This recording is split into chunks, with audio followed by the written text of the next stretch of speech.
I'm currently leaving college and I'm on my way to faculty. I'm taking the very scenic route today, which is really nice. And if you go quick, it takes about 5 minutes, I would say. So, yeah. Hey guys, how are you? Good. Nice to see you. Nice to see you too.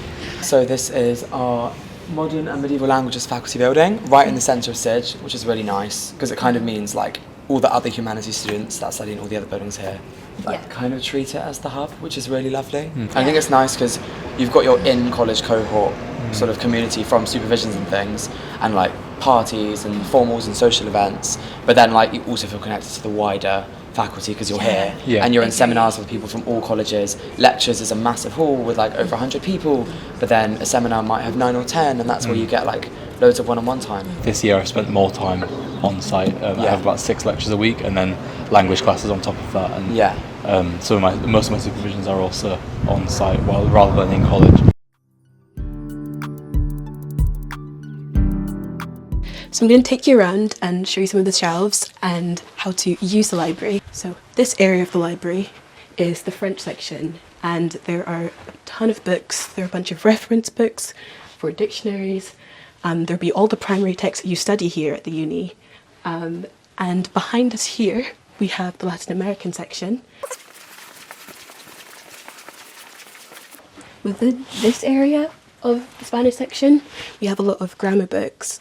So for example, this is one of the books that I use this year to study my Spanish as a beginner, and this has been really useful. There's also some easy readers, so that as you're learning the language, you can pick up more vocabulary. Over in this area, there's a massive DVD section. As you can study film as well, and it means that you can take out these DVDs and watch them. The MML library actually offers DVD players, so you can take out the DVDs and you can watch them in the library. So this is a huge part of the course, is the third year you spend in a different country or different countries. So this coming year I'll be going to Madrid in Spain for the first term. When are you heading off? End of August, 28th of August. Soon. Quite soon. Very soon. Goodness. And then for the second semester I'm going to Florence to study in both places. I mean, because there are a wide range of activities you can do there. You can either study at like a partner university, do like a study placement, or you can do like a work placement, find like a job, whether that's independently or with the schemes that the department has to offer. So there's really something for everyone. You can either carry on with your academics if that's what you prefer, or you can start thinking about which kind of jobs you'd be wanting to do after you graduate, even though that's obviously quite a while away. But I've decided to study in both places. Yeah, very cool. Does Cambridge help a lot when it comes to actually organising it and getting in contact with these institutions and things? Yeah, the processes are already there. You kind of there's a lot of framework and guidance that's already been available because they've been doing this for a long time.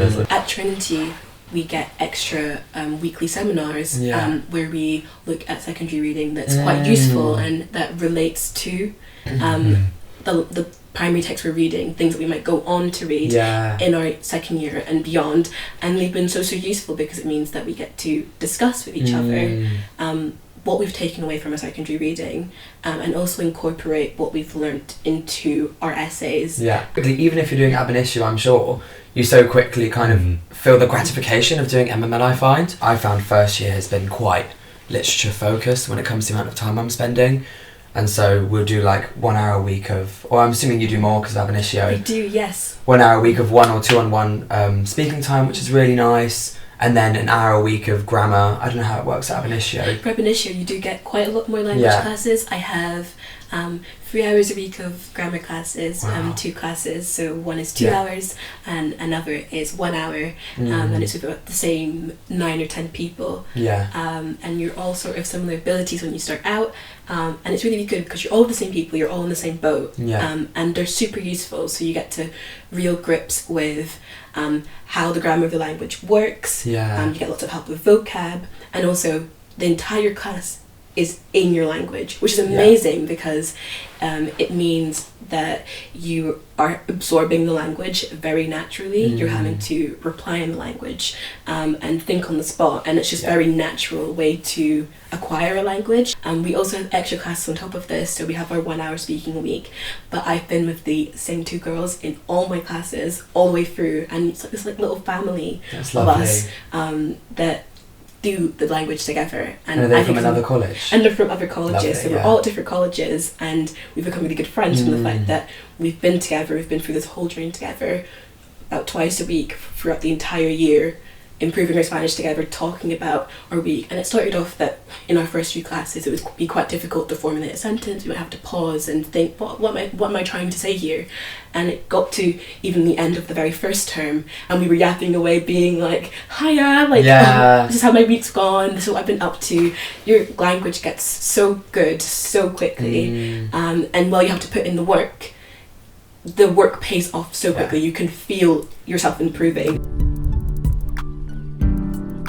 Always saying to my supervisees, this is you developing as writers, but then the supervision is also this oral discussion where you develop as speakers, which is, it's a lot. And then again, it's about being able to like defend your viewpoint like on the spot, like having it really kind of criticised, not in a bad way, but just like to make sure that you are able to have that like argument. Essentially, in almost all supervisions, you hand in a piece of written work beforehand, and it forms a basis for discussion, but it's not assessed as part of your degree. But I quite like that because it kind of means you can be brave and bold in the essays that you write. There's no one in advance giving you a certain path to go down or kind of creating a fence or even a vague sort of idea. It's completely up to you, which obviously is frightening, but at the same time it's really inspiring. As you were sort of saying, and you've now experienced, twice the amount of Cambridge that we have. And twice the amount of work probably. Exactly. The last year. I look forward to, like you were saying, just organising myself a little bit differently. Definitely doing more reading over summer in advance, which I think is more of a key than I thought it would have been. That's part of the learning curve. Exactly. Do your reading. It's very important and very enjoyable. Very helpful. You're studying MML because you love it. But yeah, I think there's a lot of lessons to learn there.